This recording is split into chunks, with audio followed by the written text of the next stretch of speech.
Musclebox Radio, episode number 32. So today I am joined with Emil. Welcome, Emil, back on the show. Thank you very much. Awesome to be back on. Yeah, we had Chris last week with, we basically chatted about injuries, training, lack of motivation, deloads, all that kind of jazz really, like the stuff not many people talk about when things go wrong in the gym. Yeah, so that's kind of what our chat was about last week, which was quite good. But you've obviously had a very successful week, mate. Well, yeah, and I've had a few people sort of come up to me and say it, and for me, it's just been a bit of a whirlwind. I mean, so if you don't know, I won my competition last Sunday. I won Miami Pro and became a Miami Pro as a muscle model. You're a Miami Pro. I'm a Pro. I'm hoping to get my Pro card soon as well. Is that possible? Can you become a triple pro? I think you become an Elite Pro. An Elite Pro? Yeah. So Miami Elite Pro. Nice. Yeah. So yeah, no, I won that, but to be honest, it was such a last second competition that I worked 2 weeks before, I worked the week afterwards, and I haven't really stopped to reflect or anything. So people are like, "Oh, well done for last week," and I was like, "What happened last week?" So and to be honest, I hit my prep straight away as soon as I finished. Everyone's like, "Oh, what are you having for your cheat meal?" Oh God, that question kills me. Yeah, I was like, well, I'm going to have my lean mince and potato like I've eaten all day, and then I'm back in work tomorrow, so nothing really. Yeah. I had an extra sandwich and a Magnum on the way home. Ooh, treat yourself. Went crazy. Yeah. It's funny, like when I can remember last year when I was competing, everyone was like, "Oh, what you having post show?" I'm like, "You haven't even asked me my name." Yeah. You haven't asked me where I live, where I've travelled from, I don't know, like how many times have I competed, normal questions, but no. What are you having post show? I know. I've got a packet of hobnobs. And you're like, yeah. What is wrong with you? Just normal conversation is fine, but this is weird. Or I used to get it, what restaurant you're going to, what you're going to order. I'll pick a restaurant based on TripAdvisor. And then when I get there, I'll look at the menu and then I'll make a decision. Like, I'm not going to plan it. Like a normal human. Yeah. Yeah. To be fair, I have ordered a cake from the Bikini Baker. But they do look good though. Oh, they're amazing. And you sort of write what you want and then she does it for you. But basically I said, right, I want to eat a little bit, but I'm pretty much going straight back on prep afterwards. So I want a selection of things and basically I'm going to feed the rest of Team Box. Oh, strong. Yeah, pretty much. I'm going to have a nibble of each one, and then you guys are responsible for eating the rest. Yeah, that's the one. Yeah, no, I'm keen for this. So, Miami Pro, that was last week, and what have you got coming up next? Body Power, right? Yeah, so Miami Pro was sort of amidst sort of hell month of work, and I've just got my last couple of shifts next few days, and then I've got Body Power in 6 weeks, and I'm actually going to take a clear run into that and sort of go full bro bodybuilder and actually enjoy it and do it properly, which I'm actually looking forward to. So I've got lots of shoots, video shoots, just bits like that to take full advantage of the shreds. But another 6 weeks of dieting, no stopping, straight into Body Power. So competing on Saturday the 13th with the PCA. Looking forward to it. Nice. Yeah, that'll be awesome, mate. Really, really good. I can't wait. And again, it'll be as a muscle model. So I think I found my niche with that class. But just enjoying it loads. That's quality. So we just got to dial you in even more now. Yes. I honestly, like running into doing peak week in inverted commas for the last show, I was like, right, I really just want to get back into it, and I just want to start dieting again and start, training again, and I just want to see what I can do. In a really good place for this prep. Good. No, mate, I'm pleased to hear it. And you smashed it. You did. There was me, and I was like, Emil, we don't need to dehydrate you. And you were like, oh, but I did it last prep. It did work for me. Like, no, Emil, no, trust me. I mean, that's sort of my admission. I've never not dehydrated. dehydrated for a show or a shoot, and Yeah. I needed to for this one, as Yeah. in, I needed to drink water just because I wanted to break the seal. Like, I was looking at the science and I was like, it makes sense to just keep drinking water, Yeah. but I couldn't do it. Yeah. Like, and I was just like, right, I had you sort of telling me how to run peak week and show day and all that, and I was like, well, I trust you definitely, like 1,000,000%. So, and then it all makes sense and it's all logical. We just need to do it.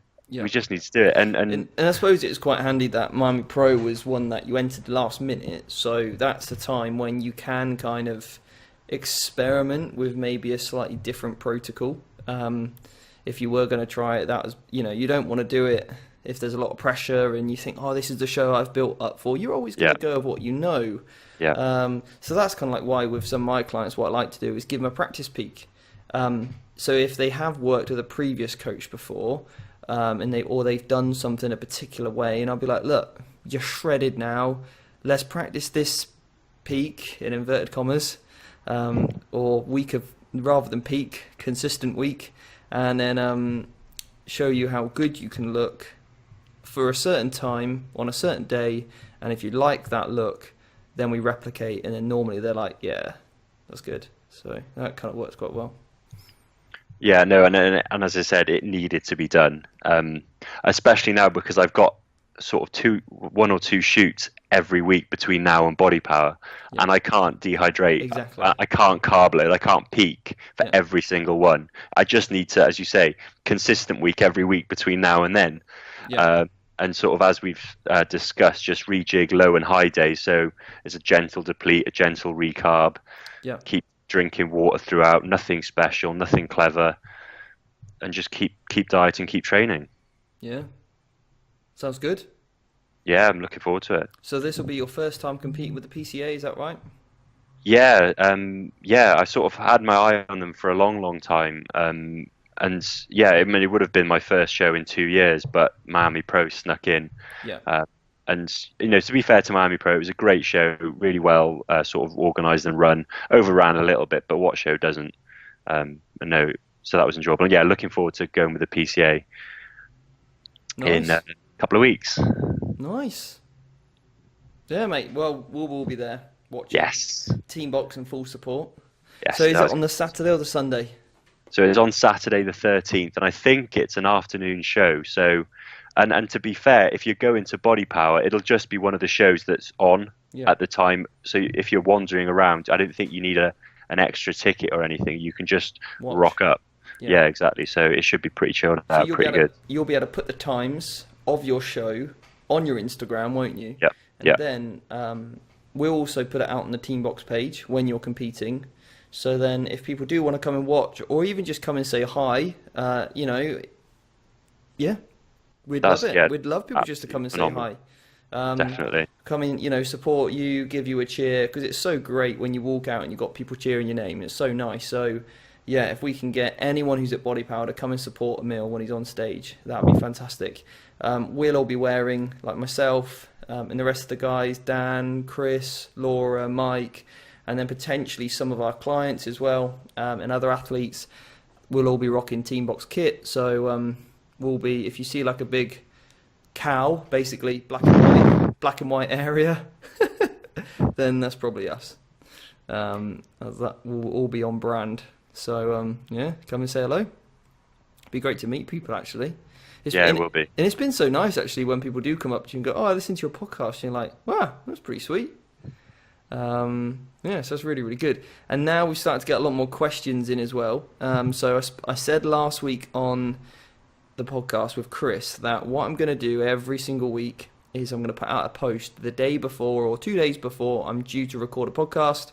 And what that will give you a chance to do is ask any questions that you have around, it could be training related, it could be of your own training, clients trailing, it could be about nutrition, any myths you want clearing up or debunked, or just general questions or thoughts that have come through your head, or if you're hypothesizing something. It could be anything. It could be a question about a client that you might be struggling with and stuff like that. And get your question over. So that'll be just give people a good opportunity to get in amongst the podcast a little bit more, really. So I've put out a post yesterday, so we've got a fair few. You've got a question on your Instagram as well, haven't you? That we'll go over today. Yeah. But yeah, I kind of wanted just to chat about really your prep, how things were going. So yeah, how long have you been dieting for now? Yeah, so I mean, this is quite interesting for people. So I've been dieting since the end of August. Yeah. I mean, at one point it turned from a diet into prep, but that's an entirely arbitrary kind of transition. And actually, it was the 28th of December, which I think was a Wednesday, just after Christmas, before New Year. And to be honest, my calories were set at a reasonably high level, 3,500, based on experience. And I haven't really adjusted them a huge amount up until this point. Yeah. Because if you're progressing, you don't need to. Mm-hmm. And so many people sort of say, you know, do we need to do this? Do we need to change this? And it's well, you've progressed for the last 3 weeks. So let's go back a little bit, just for the listener, and I want to get people to know exactly what you've done. You're going to give all your secrets away, and so pre-August, Yeah. what was like your April last year to August doing? It's a bit of a funny story. So last time I was on stage was in May 2015, and since then I've been sort of, my bigger picture is I've been transitioning from an NHS doctor to a fitness professional, basically, which has meant that I've been working 2 to 3 full-time jobs all at the same time, and I've also put it upon myself to prep for shows. So actually I've been prepping on and off since February 2015. I competed at 3 classes over 2 shows in April and May of 2015, and I've been prepping for shoots and shows since then. Done loads and loads of shoots, but never gotten into show shape since until now. So actually I've either been dieting semi-effectively, or I've never been bulking, but I've just been resting from dieting, basically. Like basically taking extended diet breaks. Yeah, exactly, and slightly less. I mean, I'm fine-tuning this process as I'm doing it, which is why I've never really had a prep coach until now with Steve, because for me it was a learning process, and I wanted to make the mistakes, and I wanted to find out. I wanted to have the post. Not I wanted to, but I inevitably had the post-show cheat meal and everything else. So now through experience, I can say, yeah, I don't really want one this time. And the post-show rebounds and failing preps because not getting shredded enough, because night shifts, because whatever else. So I mean, to go back to your question then, with a bit of context, between April and August, I prepped for a show in June of 2016, and basically a week out, I just wasn't ready. So I pushed it back, wasn't ready, and then that was it, and I called it quits. So I was basically just, for the first 2 weeks after the show, I was still tracking, but probably eating between 7,000-8,000 calories a day, just getting my body fat levels up because I felt so crap. I was still working night shifts, and night shifts are hard. You just lose willpower, you lose any sort of sensibility. So yeah, it was overeating, not bulking, really not bulking, just controlled overeating basically for a couple of weeks. And then from August it was like, right, this is where I am. So from August then it was just literally a case of bringing calories down slightly and then just maintaining those to a consistent amount, were they? So there was minimal pressure on actually losing fat. Or losing weight. It wasn't like you weren't weight orientated, but you were just getting a slightly controlled amount, right, with some consistency for in August until December. It was exactly that. It was and it was no pressure, no time frame. I mean, from my point of view, I track my daily macros and calories, and I track my daily weight. But I've done it for so long that the numbers, like the weight particularly, means nothing. Like I don't care. And then sort of track, and I sort of had a calorie value set which I aimed for. I had a protein value set which I aimed for. But apart from that, like, I went out for food with people. I went on a night out. it was quite relaxed, and I was sort of over, the period of every 2 to 4 weeks, I was making progress. It was going up and down as you'd expect with relative inconsistency. I was still working night shifts, but I was consistently inconsistent. So Yeah. it was coming off steadily, and there was no pressure whatsoever. Yeah. And actually, I didn't change anything for that whole period, and I lost 10 kilos, over 10 kilos, August, September, October, December. Nice. Just slowly, steadily, no worries, no stress. Yeah. So that was great. And then on the 28th of December, sort of, I did Christmas Day. And for me, Christmas Day, I work Christmas Day. I do it every year because it means I'm not sitting at home watching daytime TV, eating food, or, as I say, the crappy chocolates in the celebrations tub. Yeah. So I tend to work on Christmas anyway, so it wasn't an overeat at all. Yeah. So on the 28th, then I started, but I didn't change anything. I was just like, right, so my calories are the same because they've been working for the last 4 months. Yeah.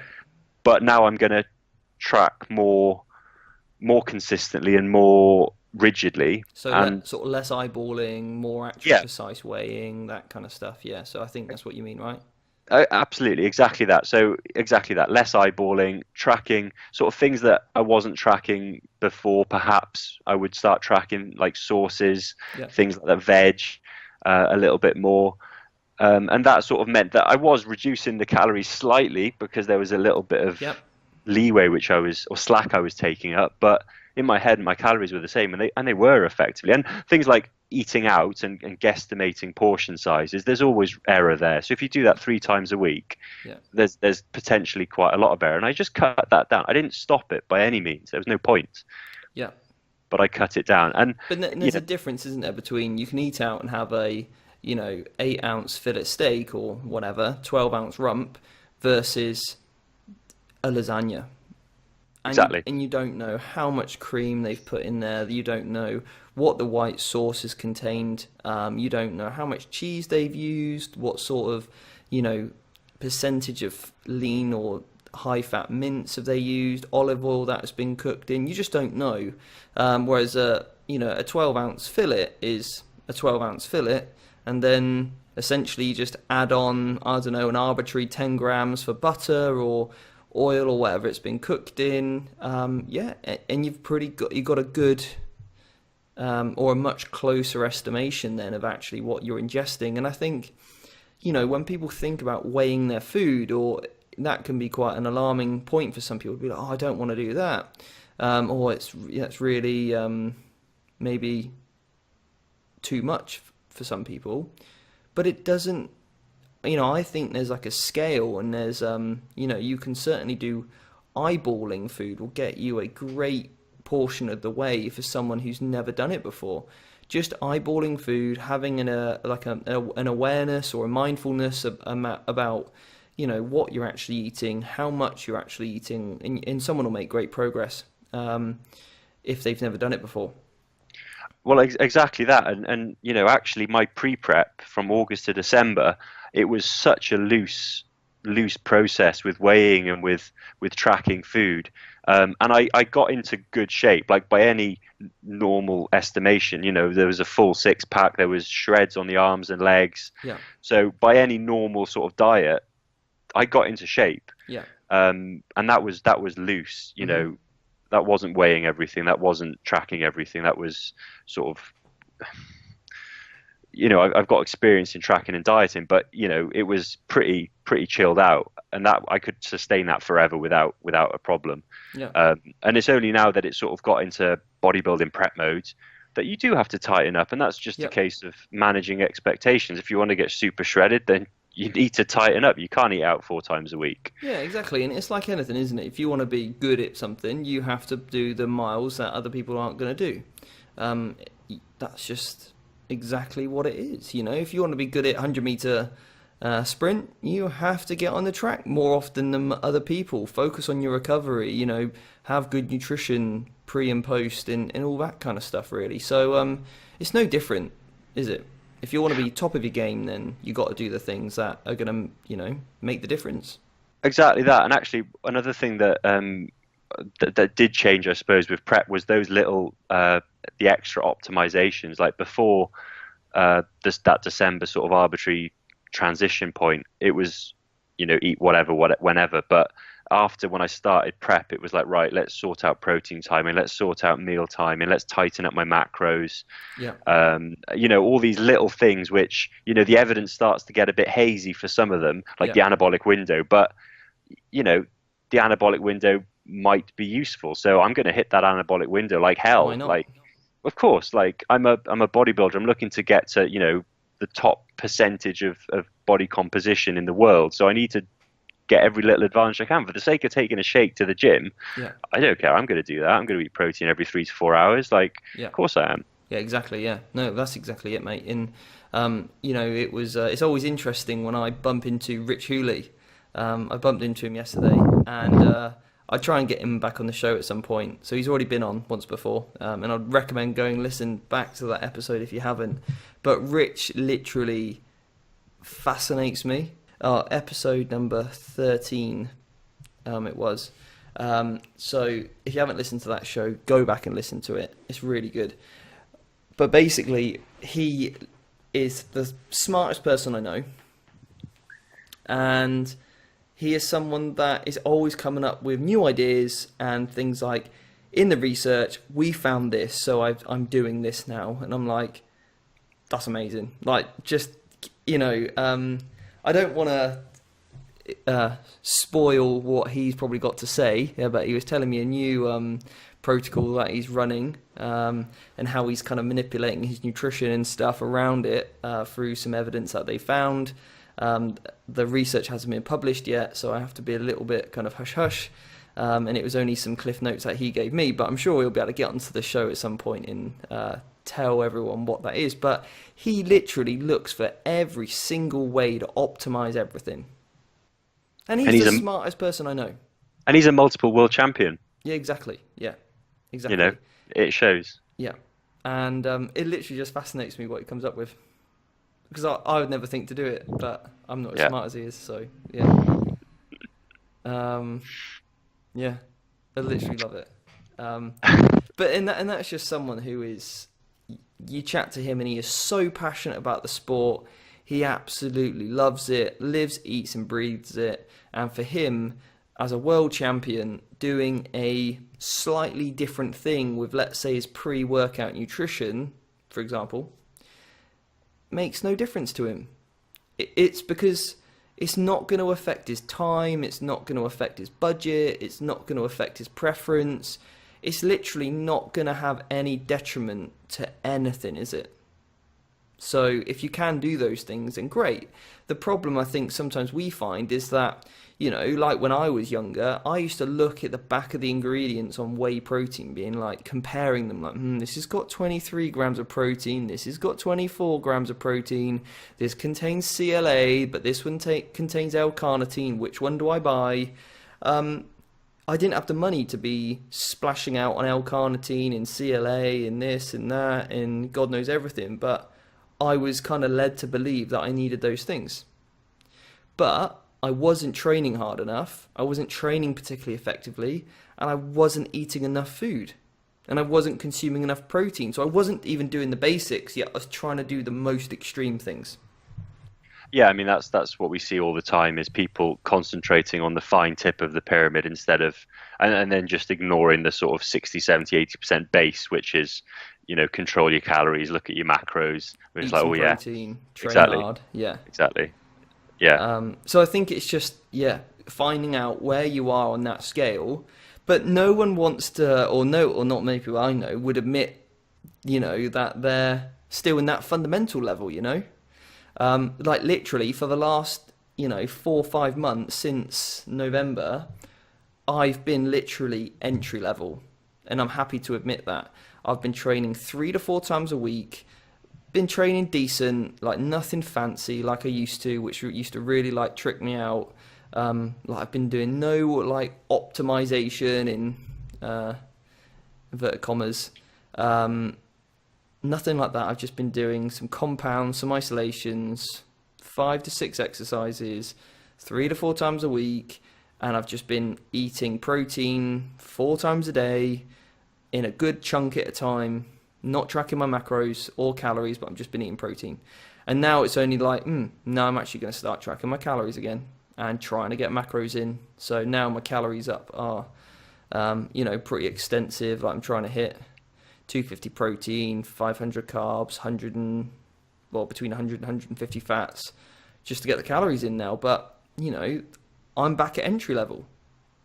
Yeah. But it's funny you should say that, because my prep up until a couple of weeks ago was entry level. Yeah. Because that covers 70 to 80% of everything you need. Yeah. I was training hard, don't get me wrong, but there was minimal structure to it because I just did what I enjoyed. Yeah. And nutrition was even less than basic level. I had calories, I had protein, I couldn't take into account any more than that. Yeah. Because of work and life. And it's only now that I'm actually focusing on everything. Yeah, this was I did a talk actually last year, and I spoke at Leisure Industry Week, and the talk before mine, I was 3 weeks out from my British finals, and then like 4 weeks out from the Diamond Cup, the IFBB Diamond Cup, and yeah, basically my talk was all about kind of priorities of fat loss and all that kind of stuff. Did some case studies of people getting shredded and basically it was about how to get shredded in a nutshell. When you should bring certain things in, what you should do at plateaus and stuff. But the talk before me was all about like optimizations and things and doing this, doing that, and it's fine to have those theories, but I think for example, like you said, looking at the anabolic window and how to maybe maximize it, but you got to put it into context, because for you it's important, but for that conference where a lot of the people listening were personal trainers who want to implement this knowledge with their clients, unless their clients are muscle model champions, do you know what I mean? It's not really relevant. And I just said in my talk, like, I'm 3 weeks out and it's only now do I care about nutrient timing, like when I actually eat. Apart, get protein, like we said, frequently across the day, fine, but I'm on about sort of a breakdown between carbs and fats maybe. It's only then that I actually prioritize it.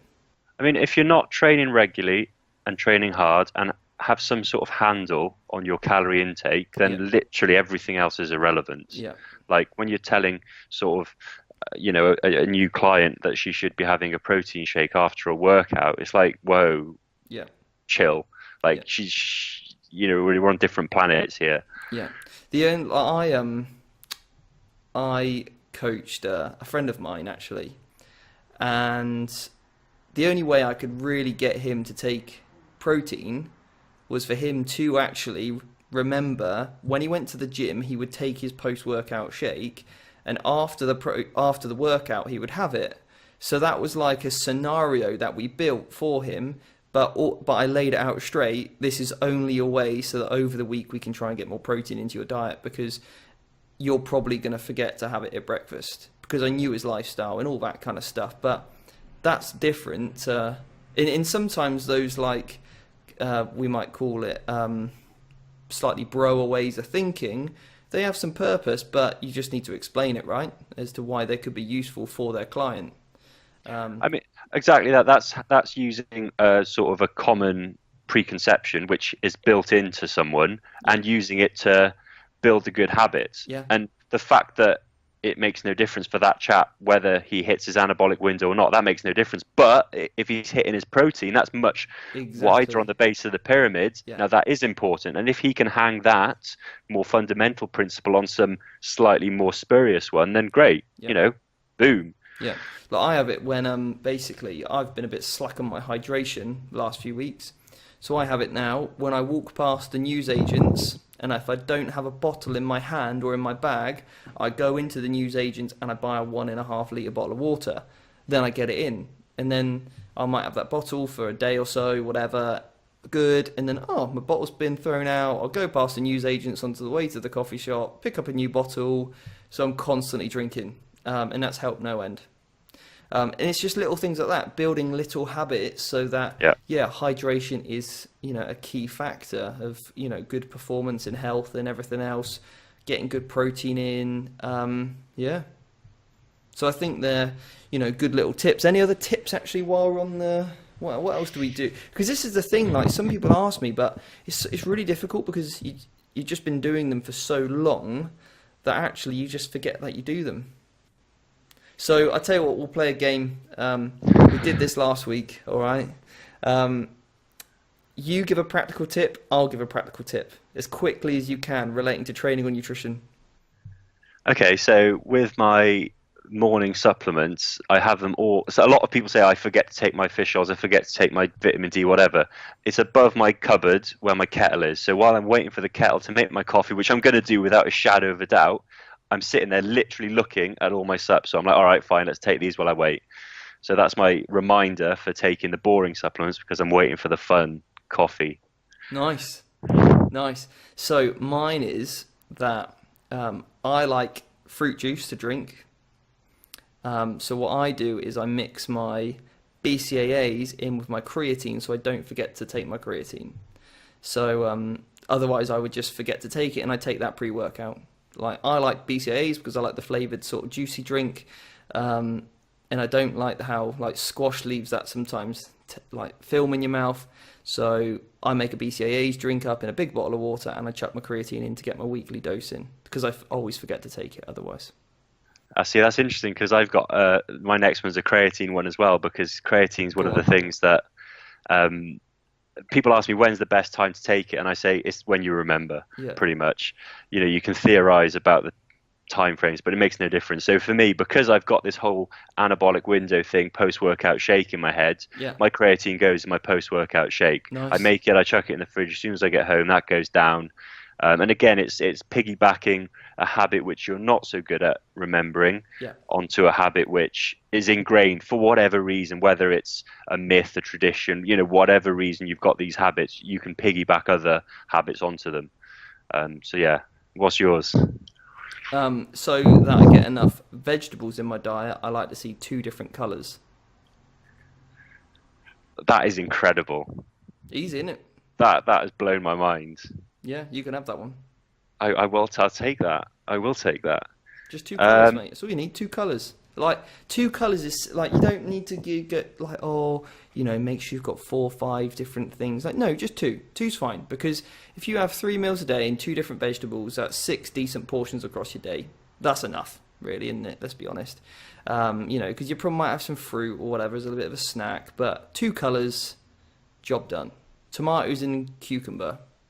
They go so great together, That's literally blowing my mind. Right, you'll go. That's incredible. All right, so on that hydration one, I've got one of those Super Bro 2.2 gallon jugs. Yeah. I fill up one of those every morning while I'm waiting for my coffee after I've taken my auto supplements. And then that has to go over the day. And it just comes everywhere with me. And I sort of end up sort of 6 o'clock in the evening, I'm looking over and I can see it and there's like a litre left. And I'm like, right. Need to go sort that out. Yeah. So that's sort of the hydration one. The thing is, I'll drink a litre of coffee as well. I'll drink everything else around it, but you've got that 2.2 litres, that's your standard, which just underpins everything, and that just has to go down. Yeah. All right. Also on hydration, I have a thing in my head that I want to be able to piss clear before midday. Do you have a little hydration urine colour chart next to your loo? No, it just is. If it comes out like it went in, then I know that I'm fine by 12. So midday is quite clear, yeah. I'm sure I read that somewhere, so I've probably stole that off someone. I think it may be Andy Morgan. I think I stole that off. So I think that was maybe where I've read that or something. But I like it. That's a good one. So I'm going to use that one. Yeah. No, that's a great one. And to be honest, also what I've been doing is after the Mac Nutrition lecture we had. It was a while ago on hydration. I'm a few weeks behind standard, so I listened to that one the other day about how chocolate milk is one of the better hydrating drinks. So what I do now, because I'm being a bit rubbish at my hydration and also getting calories in, I drink a litre of chocolate milk every day.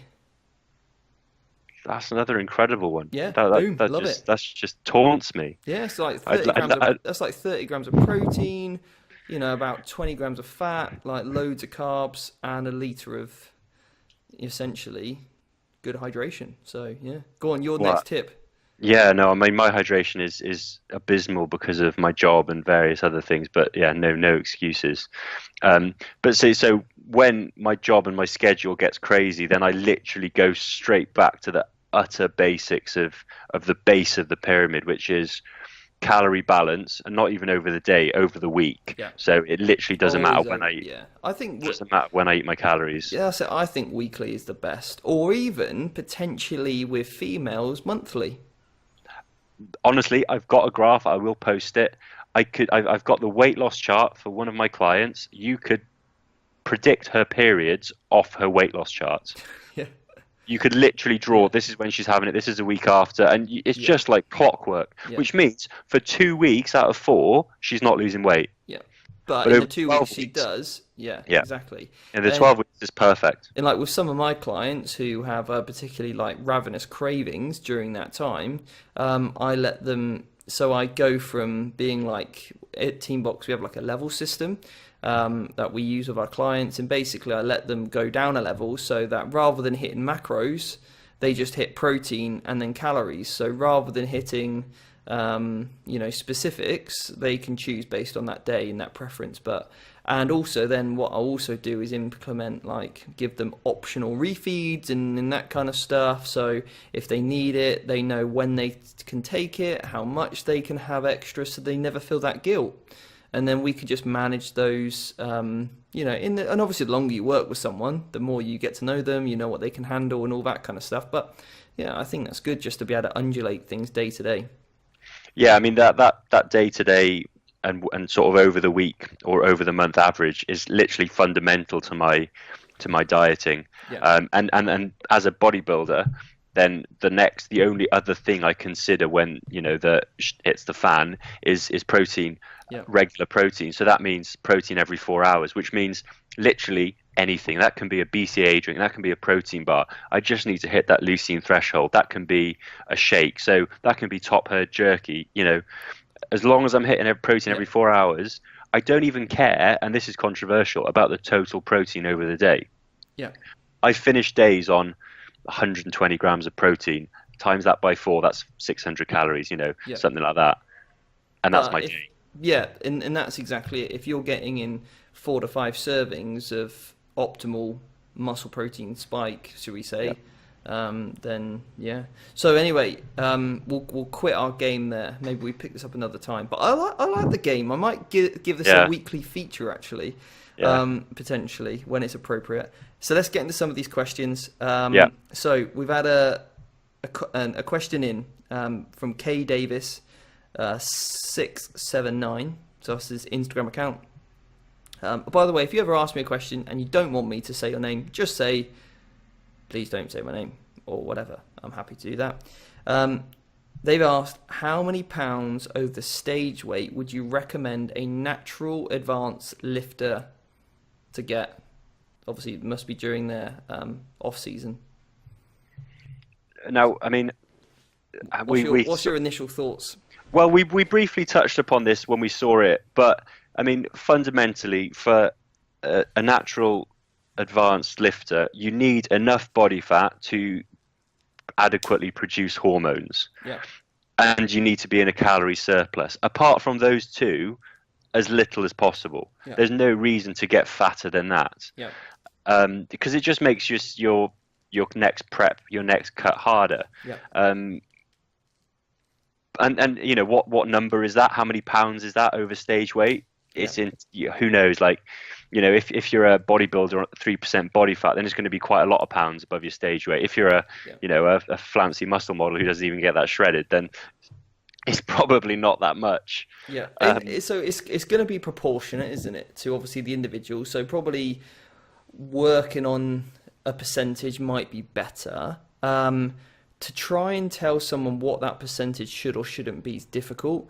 Because for me, like with my own experience, my past post-show periods have been very different because last year I got so shredded. I've never been that shredded before. So my post-show strategy was much different to previous ones because I took my body to a place it's never been before. So there was that just requirement to get body fat back in, because before I still had it. I still had some of that body fat, so I didn't need to replace it because it was already there. So for me, to give you an example, last year my off season was around 80 and I competed at 73, 74, but I depleted down it to 69.9. So I actually lost 10 kilos of weight during my prep. And I did that over essentially 7 months or something. So I took it really, really slowly. But and now I pretty much, with me, gained my off-season weight back within a month. So I went up to like 78, 79 within a month. But I'm still there 4 months down the line, or 3 months down the line, however long it has been now. 4 months, yeah. So for me, it's like, that's for me like my kind of set point, I think. But I know that when I want to get back on stage, it's only going to require between 4 to 6 months of dieting, because I know that with my own personal preference of dieting, and I know my ability to diet, I know that I can do that work, i.e. get rid of 10 kilos off me within 4 months as a minimum.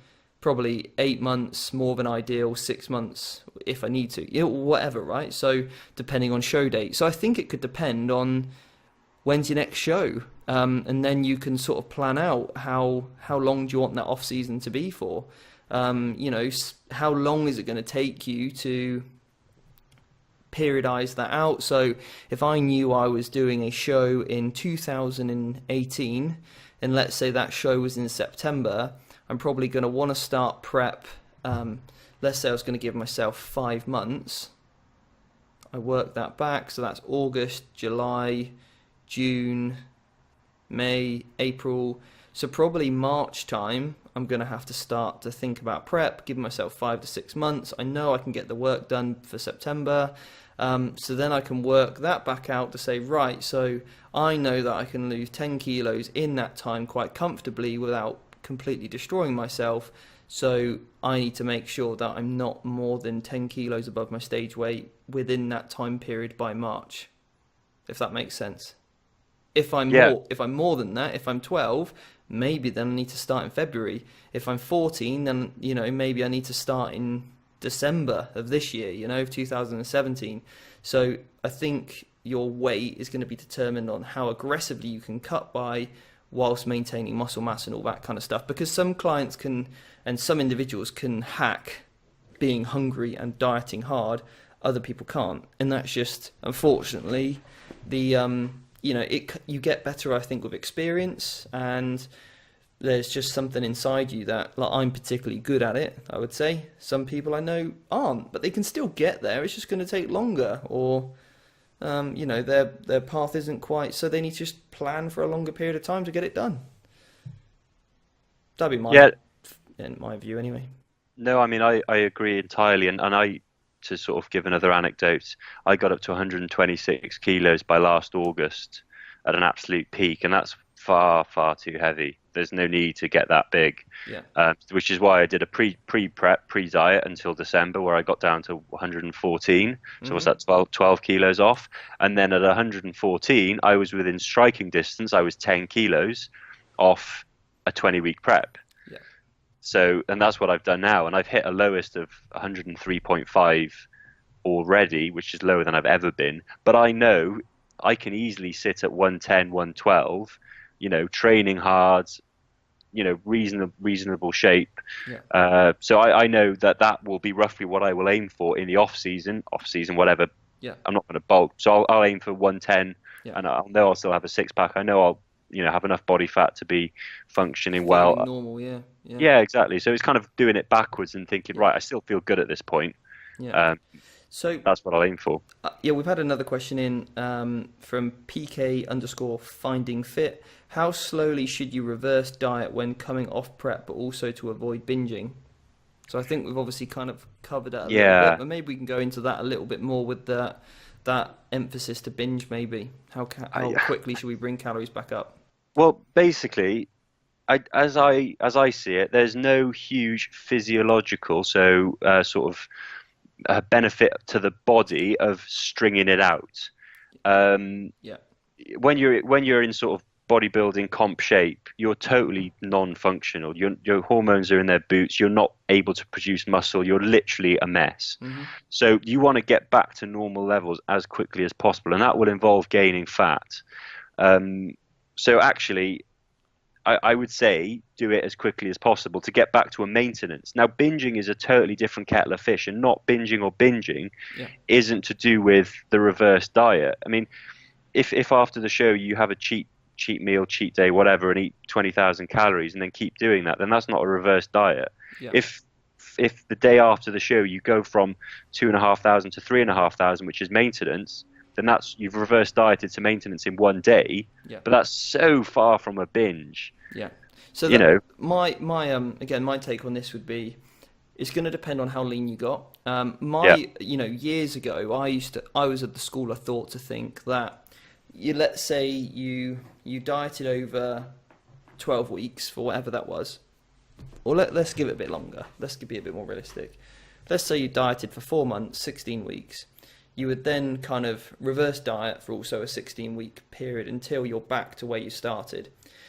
And actually, that isn't too bad, I don't think. So, what I mean by that, and I don't mean, and kind of what I said before was, how you decrease calories is how you should increase calories and all that sort of thing. But for a big portion of that bottom part of that pyramid, should we say, the first 4 weeks you could still be essentially in a calorie deficit. And now my school of thought's changed. So that actually what I would recommend now to do is to find out where your relative maintenance, not pre-diet maintenance is, because most people would say just go back to maintenance, but that can be obviously taken in many different ways. Your or my maintenance calories pre-diet is very different to my maintenance calories at the bottom end of my diet.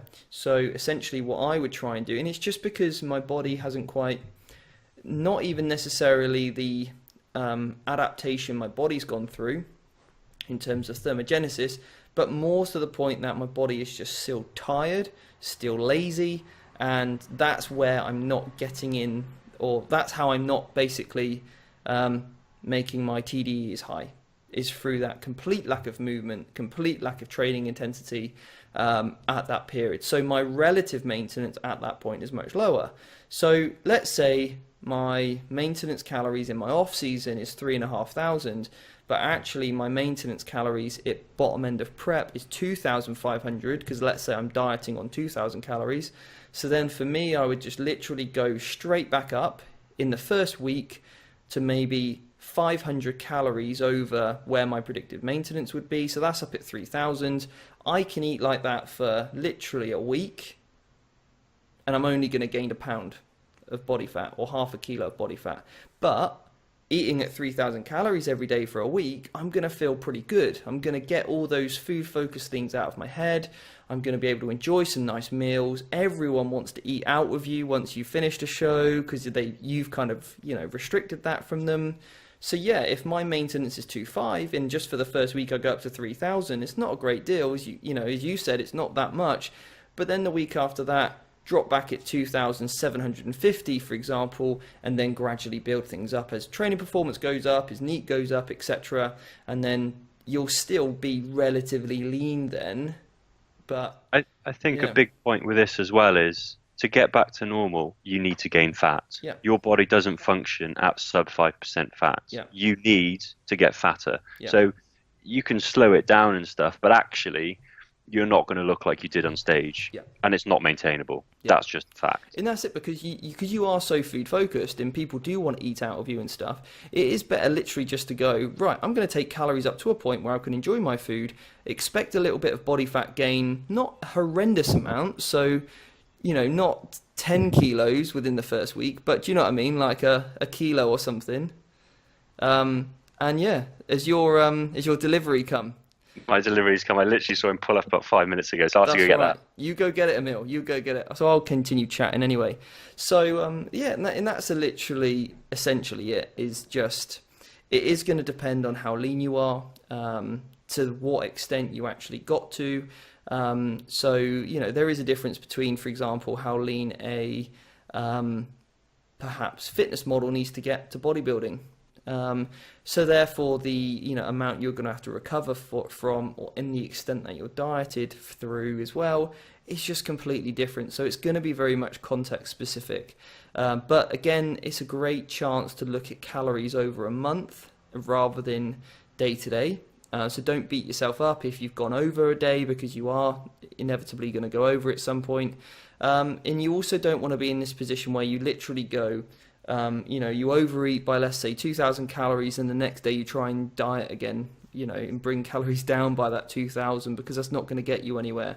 You're better off just accepting you're going to gain a little bit of body fat, do it in a slightly controlled way, or slightly looser controlled than you were in a diet, and you'll be able to transition out of that quite nicely.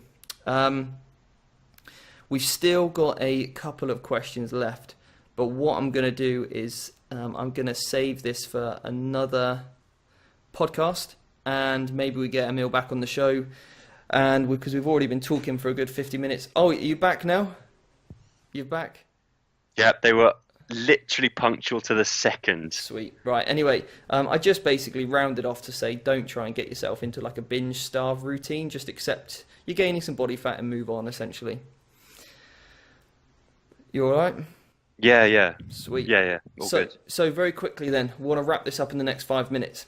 Ethan's asked, so this is Ethan HNYU. I'm not sure a lot of people who, I'm sure a lot of people who do bodybuilding have heard of this before, that it's unhealthy to eat so much protein. So Dr. Emil, any truths to adverse effects on health with a high or overconsumption of protein, and if so, what is the safety threshold? So, in short, no. No. In short, no. So, there's a lot of talk about excess protein damaging the kidneys, unless if you don't have any pre-existing kidney issues, then it's highly unlikely that excess protein will cause problems within the context of a reasonably sensible, balanced diet. Yeah. Is it Jose Antonio has done studies on people eating 4 grams per kilo or more? I think there was one guy eating 10 grams per, something obscene, like it was an obscene amount of protein. No issues whatsoever. Yeah. Now, a lot of the recommendations are sort of less than 1 gram a kilo, which is low for anyone who competes. So, the ballpark figure that is often quoted by nutritionists, scientists, and everyone else is about 2 grams per kilo. That's a very solid, moderate, and probably more than enough protein. But a huge proportion of athletes and bodybuilders will eat well more than that without any problems at all. Yeah, like at the minute I'm at about 3 to 3.5 grams per kilo, and it's going to base on preference, how you generally function, feel, and all that kind of stuff in servings across the day and other nutrient intake that you're also having. So we've also had a question as well from Josh Bridgman, and his question is thoughts. Oh, also before I get onto that question, Ethan's asked, there's a second part of this, is there any point in consuming organic whey supplements instead of like standard ones, i.e. Not organically certified? From a body composition point of view, no, probably not. From an ethical point of view, then there may be, but it's certainly much less clear cut than black and white. And certainly as I was recently made aware, the farming standards in the UK are significantly higher and better than the rest of the world. So yeah. I think you're okay. Just get the standard stuff. It's so niche, the sort of organic stuff. It's like one of those questions, would you rather eat organic veg versus regular veg? And it's going to mainly be on preference and then also budget, isn't it? If there's something inside of you that wants to eat organically, then Yeah. The thing is with fruits and vegetables, obviously, like they get. I mean, I'm not a farmer by any stretch of the mean, but this is how I understand it: is that I don't buy organic beef, for example. I don't buy organic chicken, because for me, the food isn't like sprayed with pesticides. Like, do you know what I mean? Like that's actually being sprayed onto the food, so organic wouldn't. So I can kind of see that. For me, I don't bother. I just buy whatever's cheap or on offer or what have you. But yeah, that's kind of my take on it. I certainly don't think it's going to be game changing in the greater scheme of things. As I said, it is personal preference. Yeah. And you're not fat because you're eating non-organic food. Yeah. Yeah. And I don't think it's going to make you any healthier or less healthier. So just I'd pretty much just get the regular stuff. So yeah, Josh has asked thoughts on counting trace macros, i.e., not counting the fat from oats. So this basically, So this is like your, if you have a higher protein food, let's say chicken also contains a little bit of fat. Oats predominantly are containing carbohydrates, but they also contain a little bit of protein and then also fat as well. So should we be counting them? So basically, fat loss is the master regulator of fat loss is calories. So you need to take into account the calories in all foods. So oats have got a lot of carbs in them. They've also got a significant amount of protein and fat. So you need to be aware of that from a calorie point of view. In terms of just counting macros, the only one that's really fundamentally important is the protein. Yeah. So you might not want to count the protein in oats because it's not going to be as leucine rich as other sources. Now, leucine's the key amino acid because this is the one that spikes muscle growth. So, but you're talking about that in a context of literally meal timing and how you're going to structure that specific meal. So just to take it back a second, just to a little bit more fundamentals, the reason why you would want to count the macros in trace foods, so for example, oats, so let's say one morning you wake up and you have 100 grams of oats, that might be 60 grams of carbs, 8 to 10 grams of fat, and then some protein in there as well. I can't think of the numbers off the top of my head. But let's say it's a certain amount. Each of those macronutrients then have calories associated with it. So then that portion of that food, of that 100 grams of oats, will be X amount of calories. So let's say it's 400 calories or whatever. So then the next morning, you decide to have 3 slices of toast instead, another carbohydrate-based food, instead of the oats. So then you have to look at that. Again, you might have to add like some marmalade to it to get the carbohydrates up. You might have to add some fats to it, i.e. some peanut butter, if you were to have those to be equally equated. So you can't just look at the carbohydrates, because if, let's say, like the bread is much leaner, so i.e. it has less fat in than the oats do, for example, and if you were just eating plain toast, then one day you could be having a breakfast which is, let's say, 400 calories, and the next day you could be having a breakfast of 200 calories. So it is literally a case of understanding that you are tracking everything so that you can manage your daily, your weekly, your monthly caloric intake based on your preference of food those days. Well, exactly. And to look at it another way, if you look at just the carbs in oats, you've got 60 grams of carbs, say. So that's 240 calories. Oats are 400 calories in 100 grams. So somewhere you've lost 140 calories, which you need to take into account. Yeah. So in simple terms, in terms of calories, you need to take into account the other macros. And I think now what Steve's going to go on to is the more specific case in terms of protein and its leucine content. Yeah, so you carry on. Yeah, you because I interrupted you there on that one. Yeah, so this is where you need to look at. So this is where you might want to disregard, say, the protein in other sources. So basically, but you still have to count the calories from it.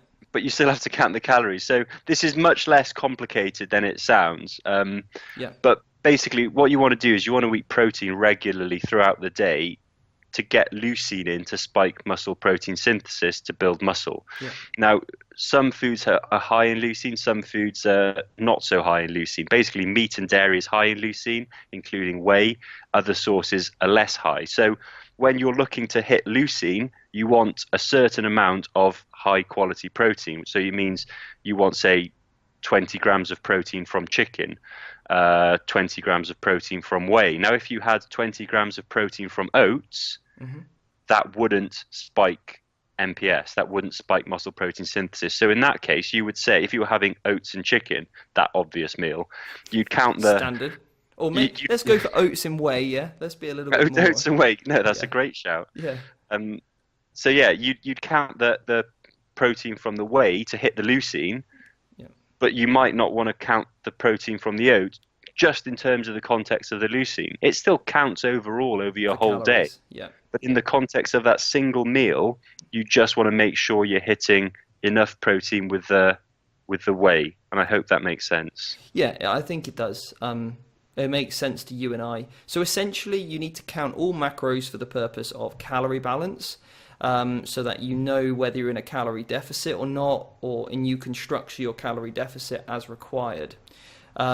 You look at protein quality, i.e. how leucine rich those foods are, so that you can ensure you're getting, I normally recommend people to get 30 to 50 grams of a good leucine rich protein source in. And then if you're having a mixed meal with some rice and some veg, you're going to get a bit more protein on that anyway. But we know that we've hit MPS. Now, this also goes for where I've looked at this before in prep, is that when calories go very, very low and carbohydrate levels come lower, most people eat predominantly a lot more fiber because they start eating a lot more fruits and vegetables. Now, the carbohydrates within fiber are not as well used, should we say, as regular glucose that you would find in, whole source or like more complete sources of carbohydrate like rice, for example.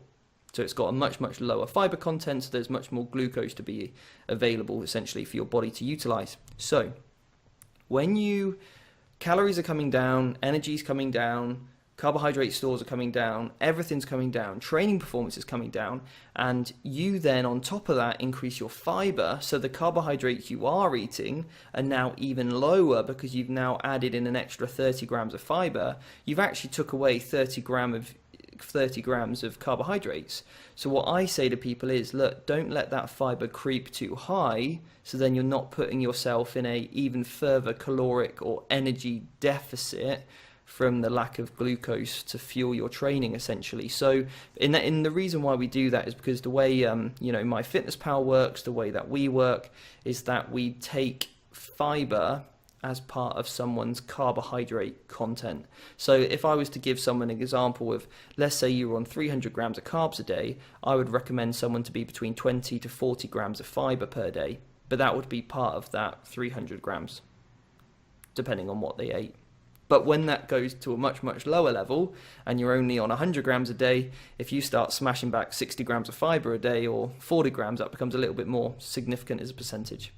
Have I just made that a lot more complex than it needed to be? Well, consider this way. If you're going to have a pre-workout snack of 30 grams of carbs, get them as oats, not spinach. Yeah. Oats you're going to get, and you're going to actually get energy from them. Yeah. 30 grams of carbs from spinach ain't going to touch the sides. Yeah, exactly. You might feel full of spinach, but you ain't really going to perform any better from that compared to, having 30 grams of jelly beans, for example, or whatever it might be. But Exactly. yeah, so I think, to sum it off, count all macros, and because then that way you can ensure that you're achieving the right calorie balance for whatever that might be, surplus, maintenance, deficit, or what have you. Right, Emil, that's an hour. We've blabbled on too much already. We said we were going to do this 45 minutes, but we've obviously gone over, as per usual. Anyway, mate. All good. Yeah, Nice. no, absolute pleasure to chat, and enjoyed that. Yeah, that was good, mate. I think we've got some good questions. So this will be coming out, I'm not sure actually, hopefully Friday or Saturday. And I'll obviously send you the link so you can get it out on your Instagram and stuff. Boom. See you later, Emil. Awesome. Nice one, bud. Bye-bye. Bye.